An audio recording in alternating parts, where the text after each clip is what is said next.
शुरू करते हैं। गवर्नेंस 2013 का पेपर डिस्कस कर रहे हैं। कल पूरा नहीं हो पाया था। 3 क्वेश्चंस की कल बात की थी, बचे हुए 4 क्वेश्चंस की आज बात करेंगे। तो क्वेश्चन आंसर जो सेशन है हम लोगों का क्वेश्चन डिस्कशन वाला वो कंप्लीट हो जाएगा और तब उसके बाद फिर टॉपिक शुरू करेंगे। देखिए 4 नंबर क्वेश्चन स्क्रीन पे है आपके सामने।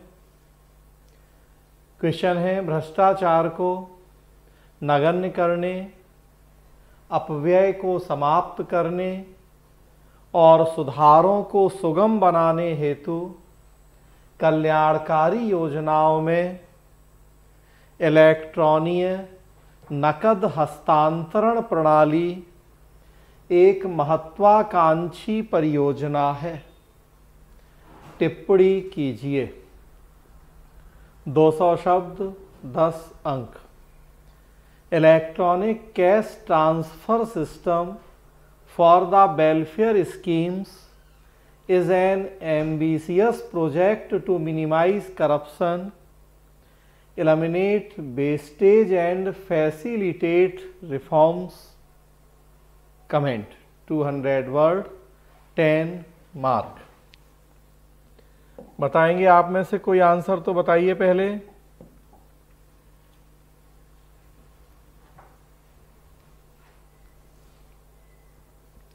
हाँ,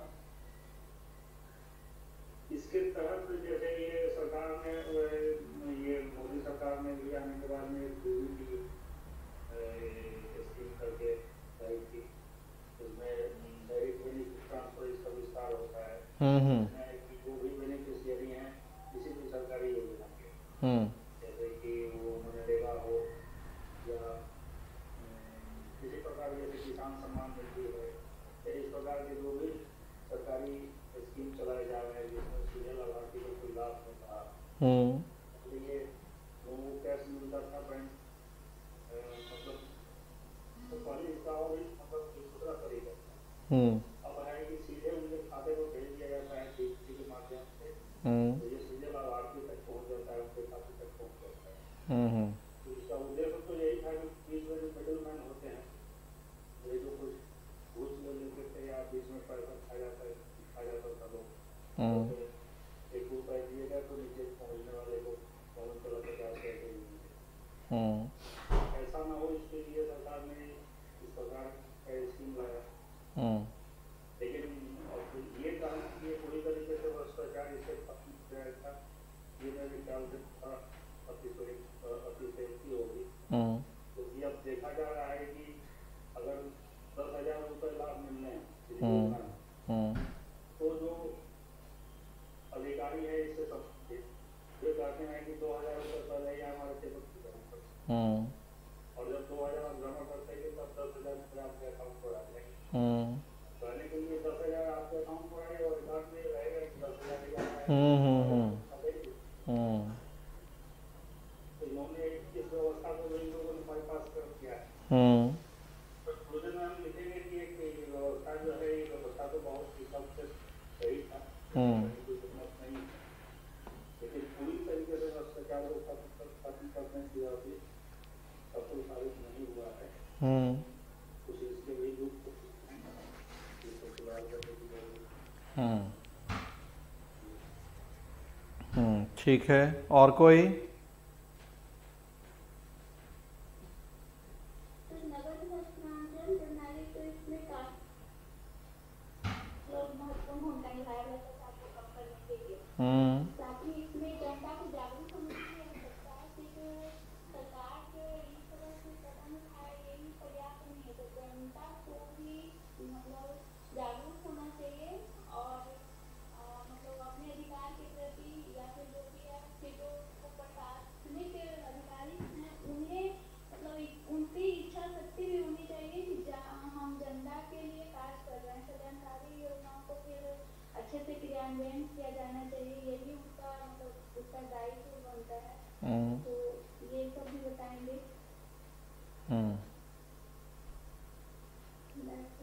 ठीक है, बाकी लोग?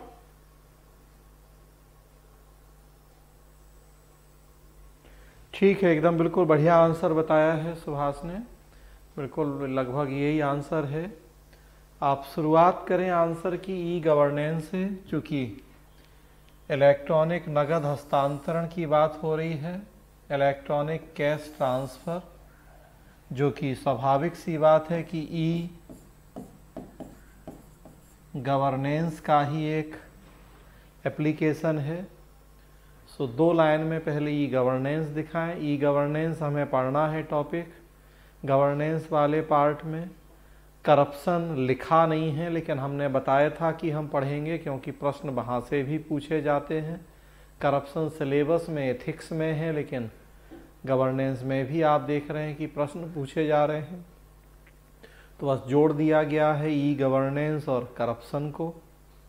तो करप्शन को दूर करने का एक बहुत बढ़िया माध्यम ई गवर्नेंस है, क्योंकि उससे ट्रांसपेरेंसी आती है, उससे कामों में तेज़ी आती है, और जब काम फास्ट होते हैं, ट्रांसपेरेंट होते हैं, तो करप्शन रोकने में हमें बहुत मदद मिलती है।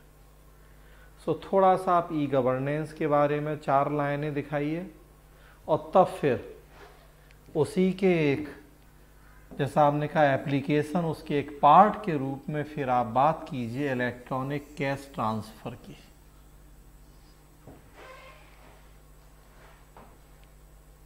कि जैसा क्लियर है ई गवर्नेंस तो overall information and communication technology के प्रयोग की बात करता है शासन व्यवस्था में।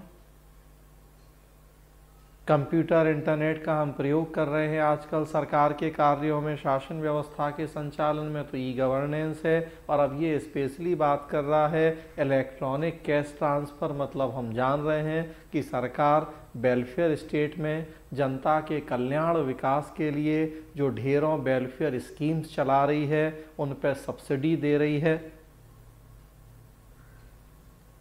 तो अभी तक ये होता था कि वो हम कैश नहीं देते थे, वो वस्तु के रूप में देते थे। 2 रुपए किलो गेहूँ, 3 रुपए किलो चावल देना है अगर हमें पीडीएस सिस्टम में राशन कार्ड के जरिए, तो अभी तक सिस्टम ये था कि जो राशन कार्ड का राशन की दुकान वाला दुकानदार है, उसी को हम वो 2 और 3 रुपए या जो भी तय रेट था उस पर वो गेहूँ चावल उपलब्ध करवा देते थे,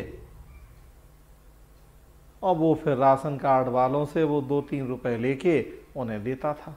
लेकिन दिक्कत उसमें थी कि 100 किलो लेता था वो सरकार से गरीबों के नाम पे, 10 किलो गरीबों को देता था, 90 किलो बीच में काला बाजारी कर देता था। ट्रांसपेरेंसी नहीं थी, आरटीआई वगैरह भी नहीं थे कि हम पता लगा पाएँ कि हाँ बताओ ये 100 किलो तुमने उठाया था और 100 किलो कैसे पूरा हो गया तुम्हारा, किसको कितना दे दिया तुमने। अब इलेक्ट्रॉनिक कैश ट्रांसफ़र में हो जाएगा कि भाई राशन के दुकानदार को तो जो मार्केट कॉस्ट है उसी पे लेना पड़ेगा, और वो राशन कार्ड धारी को भी उतने में ही देगा, 20 रुपये, 25 रुपये, 50 रुपये जो भी रेट है। सरकार को जो सब्सिडी देनी है गेहूं पे 10 रुपये, 15 रुपये, चावल पे 20 रुपये, 25 रुपये, वो अब उस राशन दुकानदार को कम कीमत के सामान की जगह सरकार क्या करेगी कि वो उतनी सब्सिडी डायरेक्ट उस राशन कार्ड धारक व्यक्ति के अकाउंट में भेज देगी। स्वाभाविक सी बात है कि पहले राशन का दुकानदार 2 में खरीदता था सरकार से, 2 में बेचना होता था आगे उसे, वो काला बाजारी करता था। अब जब सरकार से 25 में खरीदा है उसने, अब क्या काला बाजारी करेगा, करे काला बाजारी है। 25 में खरीद के 25 में बेचे, 50 में बिक रहा है बेच दे, अब क्या काला बाजारी करेगा उसमें।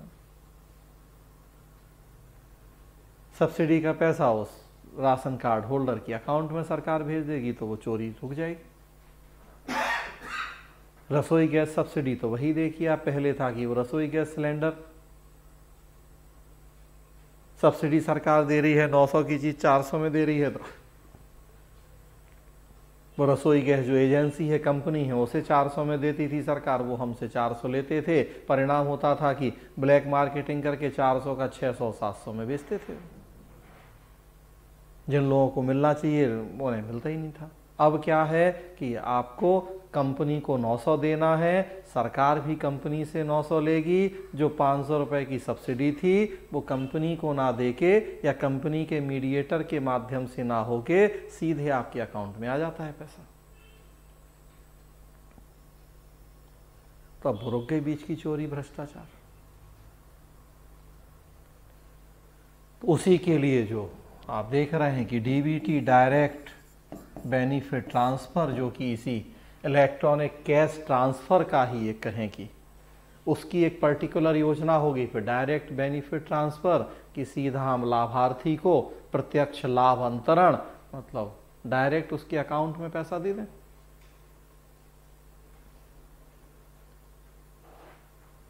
तो वो जो करप्शन था, काला बाजारी थी, उस तरह की समस्या रुक गई कि केंद्र सरकार 1 रुपये जारी करती है गरीबों के लिए, ज़रूरतमंद तक 10 पैसे की 15 पैसे पहुंचता है, बीच में वो मीडिएटर खा जाते हैं। अब तो सरकार 1 रुपया जारी करेगी, अकाउंट में सीधा वो 1 का पूरा 1 पहुंच जाएगा ज़रूरतमंद के, बीच का कोई चक्कर ही नहीं है।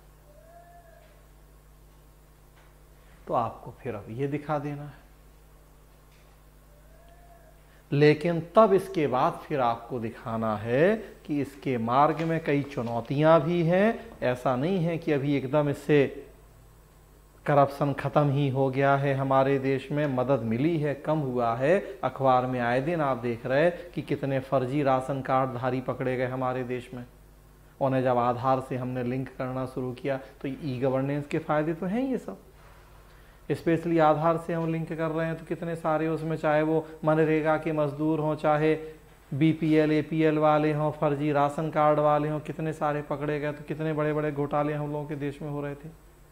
उतने राशन कार्ड धारियों के नाम पे सरकार से राशन उठा रहे थे कम कीमत का, राशन के दुकानदार और सब वो ओपन मार्केट में अपना ऊंची कीमतों पे बेच रहे थे।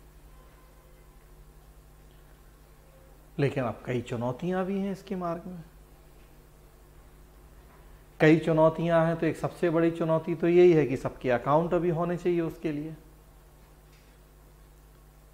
तो वो एक बहुत बड़ी समस्या। तो वो फिर हमारे प्रधानमंत्री जी ने जनधन योजना शुरू की,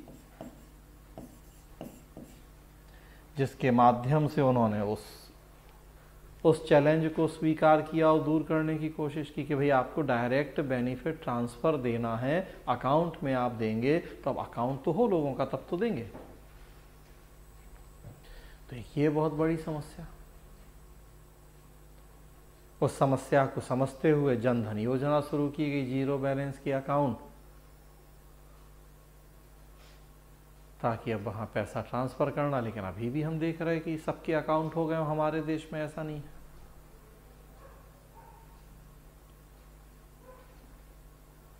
और जो एक सुभाष ने बताई, बिल्कुल सही बात है कि 10,000 अकाउंट में आ जाएगा, लेकिन अब वो फिर भी मीडिएटर कहेगा कि 2,000 हमें कैश दे जाओ या पहले दे दो कैश, तब हम वो 10,000 तुम्हारे अकाउंट में डलवाएंगे या ओके करेंगे फाइल।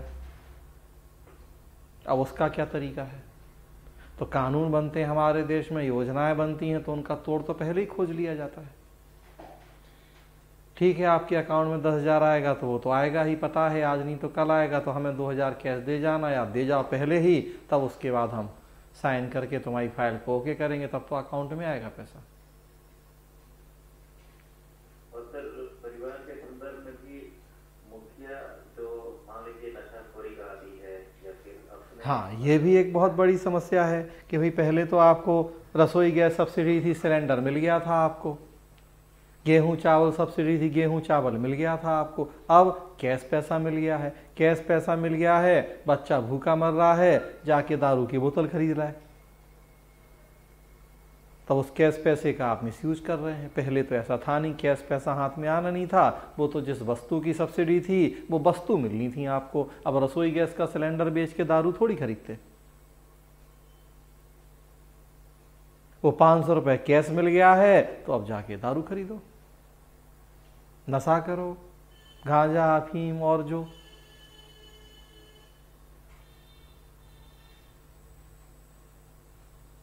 पुरुष मुखिया है तो उसी के खाते में पैसा आना है, उसने अपने अकाउंट को लिंक करवा दिया है तो वो मिसयूज करे। तो उसके लिए एक तरह से देखा जाए कि जो घर की महिलाएं हैं, बच्चे, उन्हें एक समस्या, पहले तो चलो दाल चावल चीनी आ जाती, रसोई गैस सिलेंडर आ जाता, घर चलता। अब कैश पैसा आ गया है तो पता पड़ा कि वो अभी बेचारे भूखे मरे हैं, कैश का यूज कुछ और होने लगे। तो ये सब कुछ अभी भी टेक्निकल प्रॉब्लम है जिनको सुलटाना जरूरी है, जिनका समाधान करना जरूरी है। तो ये आप आंसर लिख देंगे इस प्रश्न का। क्लियर है?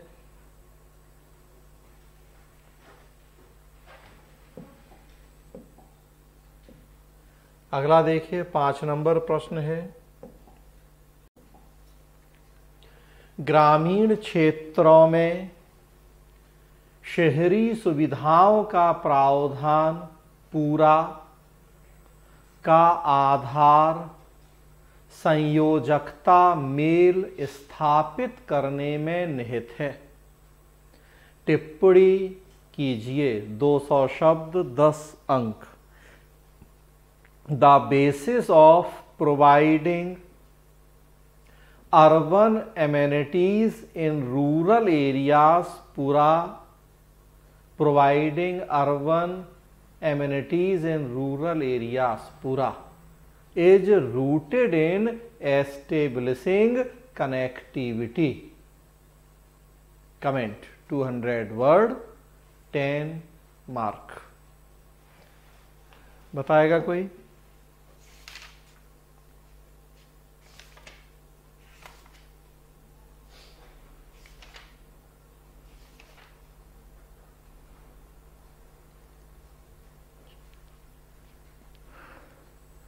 चलिए, पूरा बेसिकली जैसा लिखा ही है, शहरी सुविधाओं का प्रावधान ग्रामीण क्षेत्रों में। इंग्लिश भी लिखी है, providing urban amenities in rural areas. हमारे पूर्व राष्ट्रपति एपीजे अब्दुल कलाम का कहें एक सपना था ये कि जो शहरी सुविधाएं शहर के लोगों को मिलती हैं, वो सुविधाएं हम गांव के लोगों के लिए भी उपलब्ध करवाएं। इसीलिए वो नाम ही है पूरा शहरी सुविधाओं का गांव में प्रावधान। तो शहर में सुविधाएं तो भाई उनकी स्कूलिंग देखें आप, स्कूल हैं बच्चों के, अस्पताल हैं, सड़क है, फोन है, इंटरनेट है, रोजगार हैं, बैंक, जो भी चीज़ें आप देखें तो भाई एक डिस्ट्रिक्ट लेवल पे जाएं, एक सिटी में जाएं तो सब उपलब्ध है। गांव में ना सड़कें हैं, ना बिजली है, ना पानी है, ना इंटरनेट है, ना फोन है, ना, तो एक ही असमानता की खाई चौड़ी हो रही है गांव शहर के बीच में। तो पुरा का कॉन्सेप्ट बस यही था कि वो सारी शहरी सुविधाएं हम गांव के लोगों को भी उपलब्ध करवाएं। वहाँ भी सड़क हो पक्की, वहाँ भी 24 घंटे बिजली हो, वहाँ भी इंटरनेट कनेक्टिविटी हो, फ़ोन हो, साफ पीने का पानी हो, स्कूल हो, अस्पताल हो, कॉलेज हो। चलो हर गांव में कॉलेज नहीं हो, 4-6 गाँव को मिला के हम बना लें अस्पताल या बाकी चीज़ें उस तरह से कि गांव के लोगों को क्लस्टर बना लें, गांव के लोगों को, ताकि हर चीज़ के लिए शहर के ऊपर निर्भर ना होना पड़े। भाई वास्तव में अगर हम रूल ऑफ लॉ की बात करते हैं, समानता की बात करते हैं, तो इन सब चीज़ों में भी तो समानता हो। कुछ आदमियों को सड़क मिल रही, कुछ को सड़क नहीं मिल रही, तो ये भी तो देखिए वास्तव में समानता के अधिकार का उल्लंघन है। कुछ को 24 घंटे बिजली मिल रही हो, कुछ को नहीं मिल रही, कुछ को 4G इंटरनेट मिल रहा, 5G इंटरनेट अब तो हो गया है दिल्ली में कई जगह, और कई जगह आप देखिए कि 2G 3G नेटवर्क। तो आखिर ये भी तो समानता के अधिकार का हनन है कि नहीं है?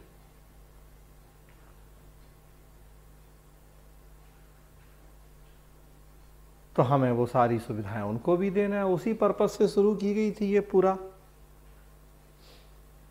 इसमें लिखा हुआ है कि पुरा का आधार संयोजकता स्थापित करने में निहित है, रूटेड इन एस्टेब्लिशिंग कनेक्टिविटी।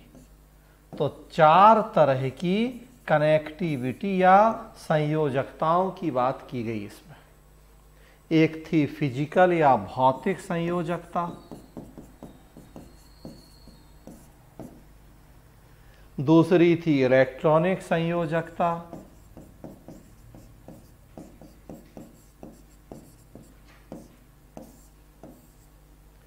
तीसरी थी ज्ञान नॉलेज संयोजकता कनेक्टिविटी, और चौथी थी आर्थिक या इकोनॉमिक संयोजकता।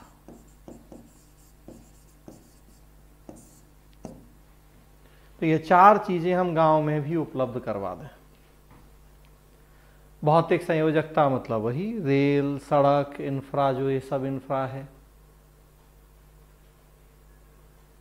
तो इसमें क्लस्टर बनाए हम, 20 गांव का एक क्लस्टर, एक ग्रुप बना लें, वहाँ फिर सड़क, रेल, उसके माध्यम से हम उनको शहरों से जोड़ें, लिंक करें। तो इसे नाम दिया हमने फिजिकल कनेक्टिविटी, भौतिक संयोजकता। बाकी इलेक्ट्रॉनिक का मतलब आप जान ही रहे, फ़ोन, इंटरनेट, ऑप्टिकल फाइबर, वो सारी चीज़ें गांव में उस क्लस्टर में भी उपलब्ध हों, 20 गांव का जो क्लस्टर। ज्ञान संयोजकता मतलब वही स्कूल, कॉलेज, अस्पताल वगैरह, ये सारी चीज़ें हम उपलब्ध करवाएं उन्हें, बच्चों को।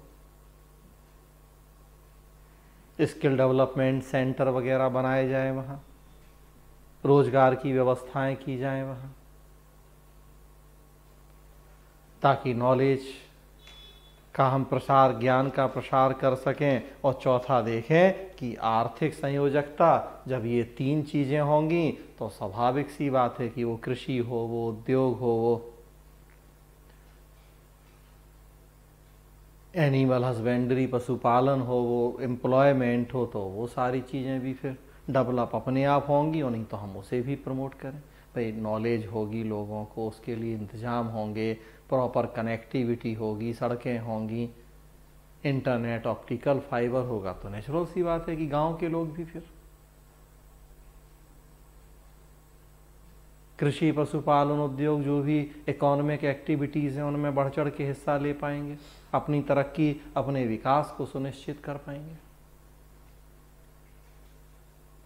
तो ये चार कनेक्टिविटी की बात की गई थी पुरा में, हालांकि बहुत सक्सेस हो नहीं पाई है हमारे देश में। हाँ, वर्तमान सरकार ने उसकी जगह फिर रूरबन मिशन शुरू कर दिया, रूरल प्लस अर्बन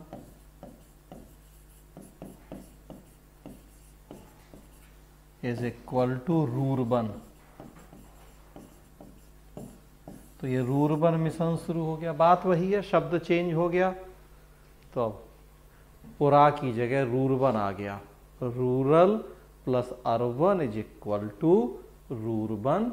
पर्पस वही है कि हम गांव और शहरों के बीच की जो दूरी, जो भेद है, उसे ख़त्म करें, समानता लाएं, शहरी सुविधाएं गांव तक पहुँचें, गांव के लोगों को भी तरक्की, विकास हो, ताकि उन्हें शहर की तरफ मूव नहीं करना पड़े।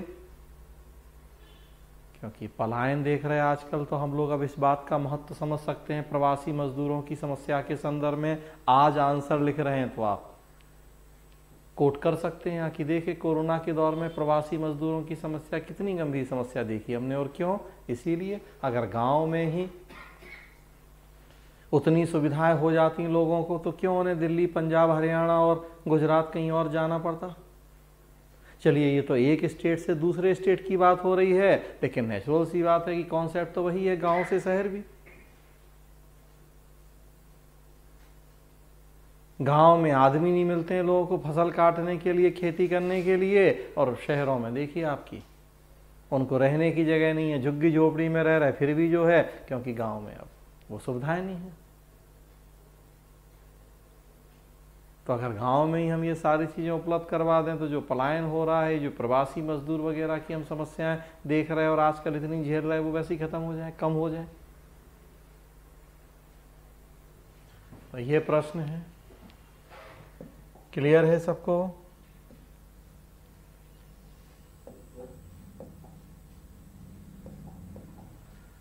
अगला देखिए, अगला प्रश्न है, यद्यपि अनेक लोक सेवा प्रदान करने वाले संगठनों ने नागरिकों के घोषणा पत्र चार्टर बनाए हैं, पर दी जाने वाली सेवाओं की गुणवत्ता और नागरिकों के संतुष्टि स्तर में अनुकूल सुधार नहीं हुआ है। विश्लेषण कीजिए। 200 शब्द 10 अंक। 2. Citizens charters have been formulated by many public service delivery organizations. There is no corresponding improvement in the level of citizen satisfaction and quality of services being provided. Analyze. 200 word 10 mark। तो citizen charter से जुड़ा हुआ प्रश्न है। पीछे भी हमने प्रश्न किया था सिटीजन चार्टर का, सिलेबस में टॉपिक 1 देख रहे हैं हम लोग सिटीजन चार्टर का।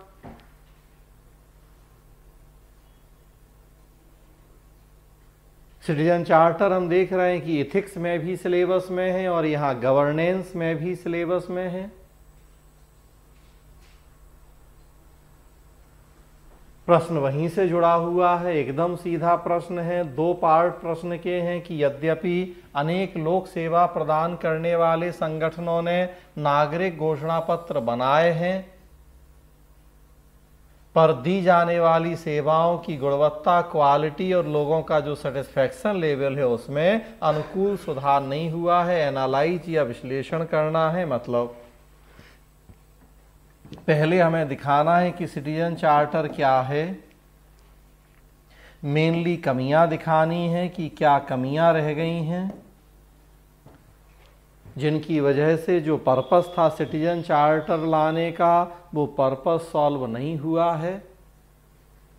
और फिर कुछ हम सुझाव भी दे सकते हैं कि उन कमियों को दूर कैसे किया जा सकता है।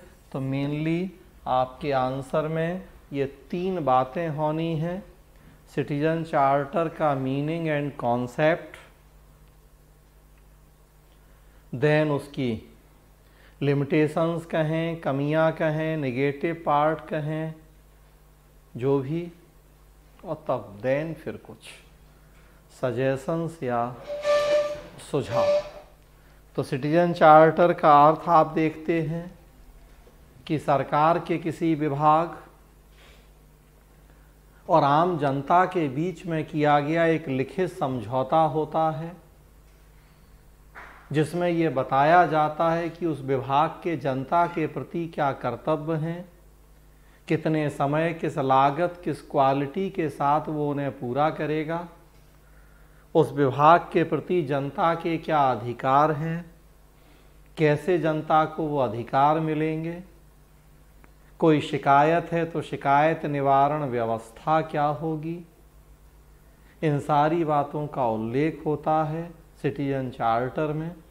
मेनली ब्रिटिश कॉन्सेप्ट है। 1991 में जब ब्रिटिश प्राइम मिनिस्टर थे जॉन मेजर, तब ये कॉन्सेप्ट आया था, बड़ा पॉपुलर हुआ। 97 में हमने भी अपने देश में अपनाया जब चीफ सेक्रेटरीज और चीफ मिनिस्टर्स के कॉन्फ्रेंस हुए हमारे देश में गुड गवर्नेंस सब्जेक्ट के ऊपर।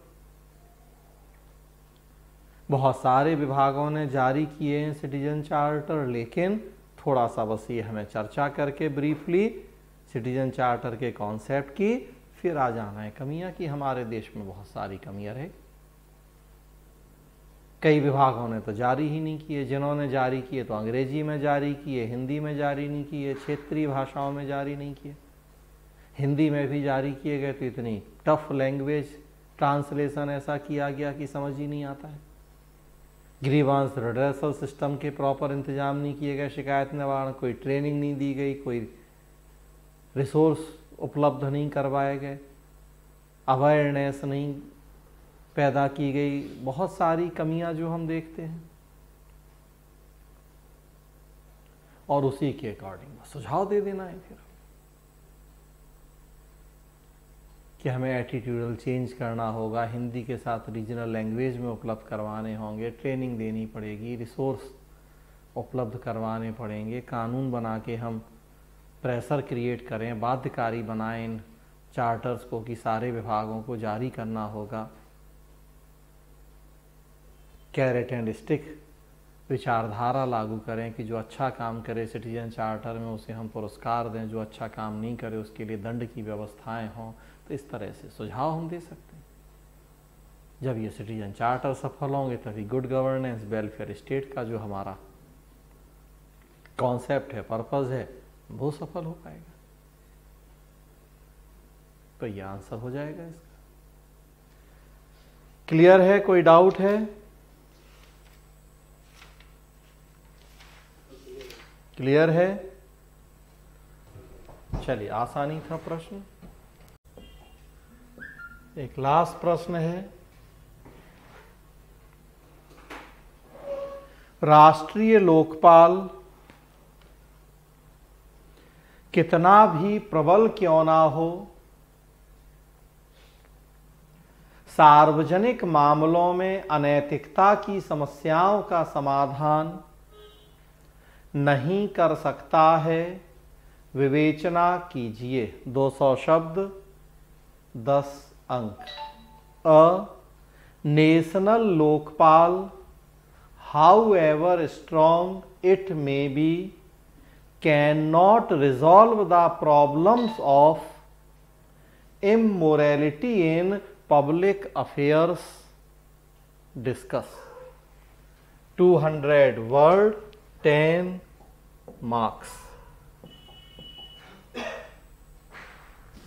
तो अगेन देखिए, आसान प्रश्न है। फिर राष्ट्रीय लोकपाल, इस प्रश्न का आंसर बताइए आप लोग पहले, तब फिर हम बता दें। जनरल आसान सा प्रश्न है, बता सकते हैं आप लोग।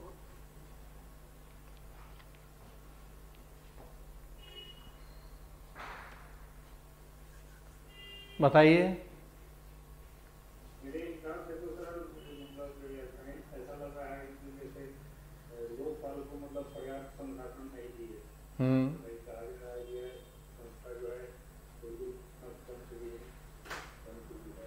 और ये 13 में कानून बना, लेकिन लोकपाल की बहाली जरूरी है। तो लोकपाल का सफल जो नियुक्ति हुई है वो 2019 करके हुई है। और बताया जा रहा है कि उनके लिए जो कार्यालय की व्यवस्था नहीं है, क्योंकि स्थल में उनका कार्यालय चल रहा है। और मतलब सरकारी विभागों का सहयोग नहीं मिल रहा है। सरकारी विभागों के बीच और लोकपाल के बीच सही समन्वय नहीं स्थापित हो पा रहा है। जो मतलब अभी अब इजाद नहीं आ रहा है किसी राज्य के लोकायुक्त बयान दिए जिसमें उन्होंने कहा है कि ये प्रकार की संस्था है, इसे तो बंद कर दिया जाना चाहिए।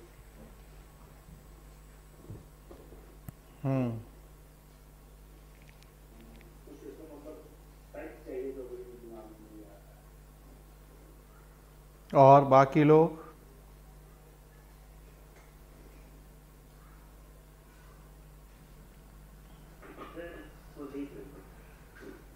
हाँ, लिख लेंगे कुछ। जैसे इसका कॉन्सेप्ट है कि क्या चीज में ये काम करता है लोकपाल में, क्या चीज फिर भारत में ये प्रासंगिक क्यों नहीं बनता है, इससे ऐसे टेक्निकल लिख। अच्छा। और बाकी लोग?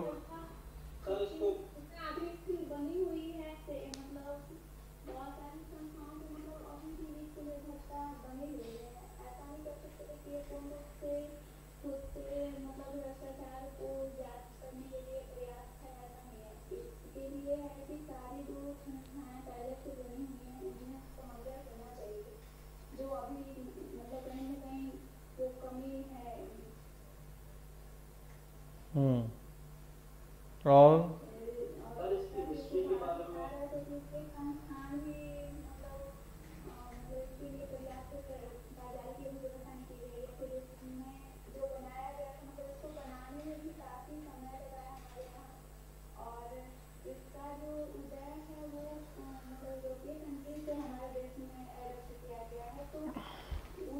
उसके परिस्थिति के अनुरूप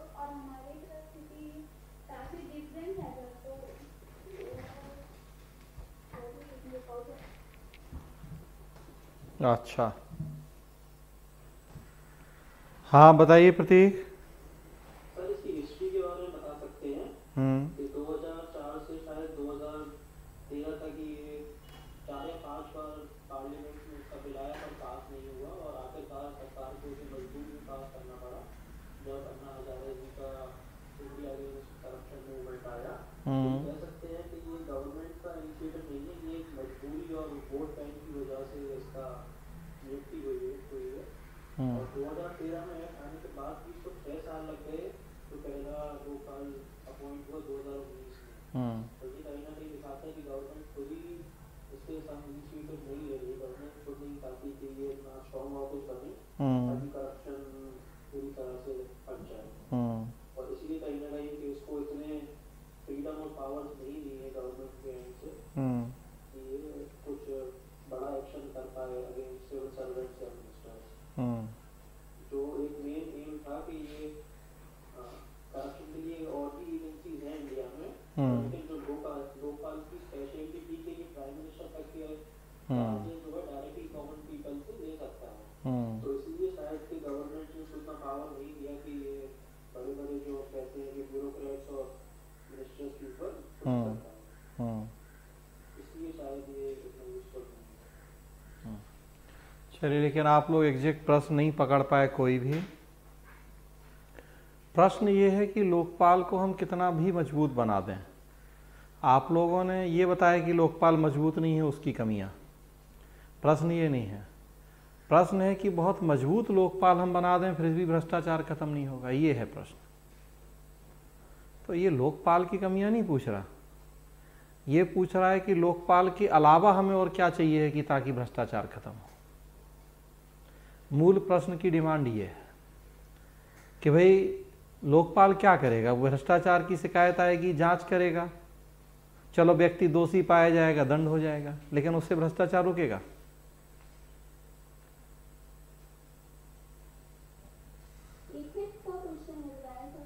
अब वो तो जुड़ी हुई चीजें हैं, वो तो भ्रष्टाचार कैसे रुकेगा? केवल अब फांसी पे चढ़ा रहे हैं इतने, उसके बाद रेप रुक रहे हैं हमारे देश में? नहीं रुक रहे। तो केवल 10 भ्रष्टाचारियों को हम सजा दे देंगे, अभी चलो खैर अभी तक तो सजा ही नहीं हो पाती हमारे देश में। लोकपाल से इतना होगा कि चलो भाई टाइमली काम हो जाएगा, मान लिया हम सजा भी दे दें कुछ भ्रष्टाचारियों को, क्या उसके बाद भी भ्रष्टाचार रुक जाएगा? नहीं, हमें और लेवल पे भी काम करना है। और लेवल क्या? तो वही सीबीआई हो, सीवीसी हो, मीडिया हो। सबसे बड़ी बात की फिर बिल्कुल एथिक्स से, भाई अब भ्रष्टाचार तो जुड़ा ही है एथिक्स से, अनैतिकता तो लिखे हुआ है यहाँ, तो बात तो एथिक्स की हम कर रहे हैं। भाई सबसे बड़ी बात समाज है, परिवार है, जो हमने बात की है कि परिवार की भूमिका नैतिक मूल्यों के विकास में, शिक्षण संस्थाओं की भूमिका नैतिक मूल्यों के विकास में, समाज की नैतिक भूमिका नैतिक मूल्यों के विकास में। तो ये सारी चीज़ें कोई एक संस्था के बस की बात नहीं है देश में भ्रष्टाचार को हटा देना या लोगों को नैतिक बना देना। इसके लिए हमें मल्टी स्टेक होल्डर्स की ज़रूरत है। ये बहुत सारी व्यक्तियों और संस्थाओं के मिले जुले प्रयासों से होगा कि भ्रष्टाचार कम हो, खत्म हो, या हम अनैतिकता को रोक पाए। ये है प्रश्न की डिमांड। तो शुरुआत आप लोकपाल से करें, दिखाएं कि लोकपाल क्या है। तो थोड़ा सा तो जो आप लोगों ने बताया वो आएगा, लेकिन लोकपाल की कमियां नहीं, लोकपाल क्या है, ये क्यों बना लोकपाल, कब बना लोकपाल, क्या है ये लोकपाल का कॉन्सेप्ट, थोड़ा सा उसकी चर्चा करना है, ये दिखाना है। तब उसके बाद कि लोकपाल से हमें भ्रष्टाचार को रोकने में मदद मिलेगी, क्योंकि अब हमने एक स्पेशलाइज्ड बॉडी बना दी उसी काम के लिए। लेकिन फिर उसके बाद दिखाना है कि अकेले लोकपाल कुछ नहीं कर पाएगा जब तक हमें और संस्थाओं का सपोर्ट नहीं मिलेगा। अब और संस्थाओं में कौन कौन? तो फिर सब, सीबीआई भी, सीबीसी भी, मीडिया भी, जुडिशियरी भी, सिविल सोसाइटी भी, एनजीओ भी, परिवार भी, माता पिता भी, तो सब लोगों की अवेयरनेस भी। तो जब तक इन सारे लेवल्स पे हम एक साथ काम नहीं करेंगे तब तक हम करप्शन को, तब तक हम अनएथिकल प्रैक्टिसेस को नहीं रोक पाएंगे।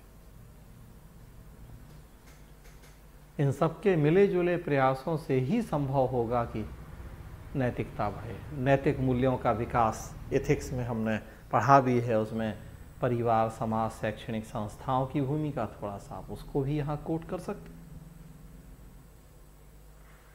तो ये है प्रश्न की डिमांड।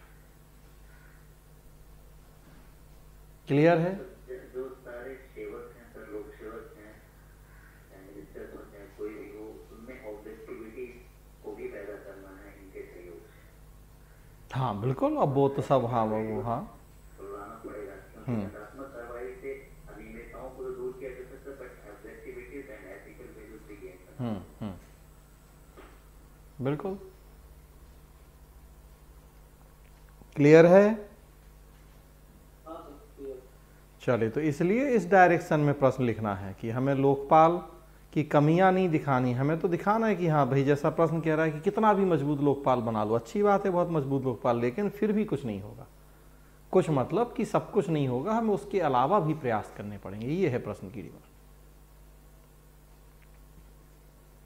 साथ में हम 2-3 लाइन दिखा सकते हैं आपकी, हमने तो प्रबल नहीं बनाया है लोकपाल, उसमें भी कमियां हैं, तो 2-4 लाइन आप उसके कोट कर सकते हैं, लेकिन पूरा आंसर वो नहीं है। तो ये 2019 से 2013 तक के गवर्नेंस के प्रश्न थे। एक बड़ा काम हमने किया, थोड़ा धीरे धीरे हुआ, लेकिन हुआ कि पूरे 7 साल के जितने प्रश्न थे, हमने वो सारे प्रश्न, हमें लग रहा 40-50 प्रश्न तो हमने डिस्कस कर ही लिए। एक बार चलें वापस हम लोग तो देखें, 7 प्रश्न 2013 के किए हमने, 5 प्रश्न 2014 के किए हमने, तो 7-5 12, 6 प्रश्न 2015 के किए, मतलब 12-6 18, 6 प्रश्न 2016 के किए, मतलब 18 और 6 24, 3 प्रश्न 2017 के तो 27, 6 प्रश्न 2018 के मतलब 33, और 4 प्रश्न 2019 के मतलब 37 क्वेश्चंस को हमने डिस्कस किया है। 37 क्वेश्चन ऑन एन एवरेज देखें आप तो 15-15 मिनट तो एक क्वेश्चन डिस्कस हुआ ही है।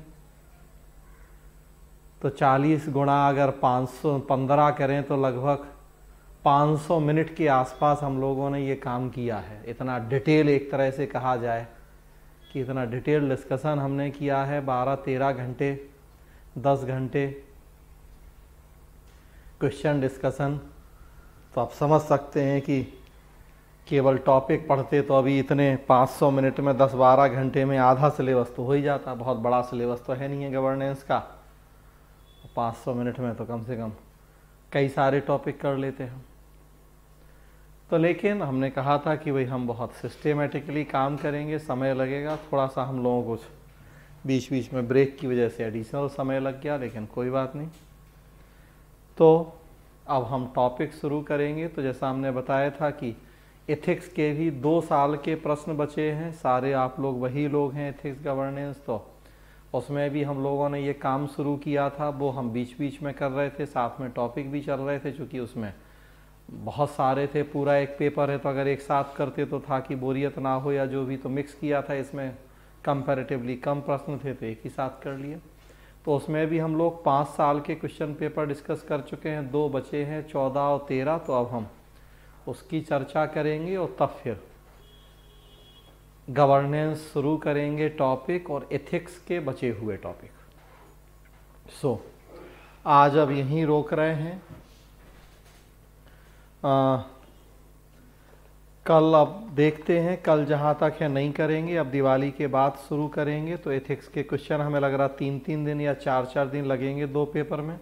तो 7-8 क्लास करके वो एक क्वेश्चन डिस्कशन वाला काम निपटा के और फिर हम लोग टॉपिक शुरू करेंगे। सो दिवाली के बाद शुरू होगी क्लास। दिवाली के बाद मुझे लग रहा है कि सैटरडे की दीपावली है 14 तारीख की, सतवीर छुट्टी पे हैं ट्यूसडे तक, मंडे को भाई दूज है, ट्यूसडे तक छुट्टी पे सतवीर है, मतलब बुधवार को क्लास होगी। नेक्स्ट वेडनेसडे को क्लास होगी।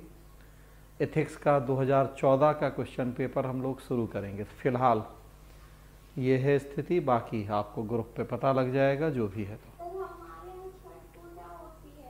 अच्छा, आपके यहाँ छठ पूजा भी है। छठ पूजा कब है?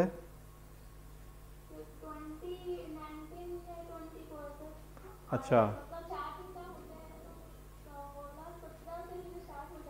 तो फिर छठ पूजा शुरू हो जाएगी। ओके, अच्छा अच्छा अच्छा।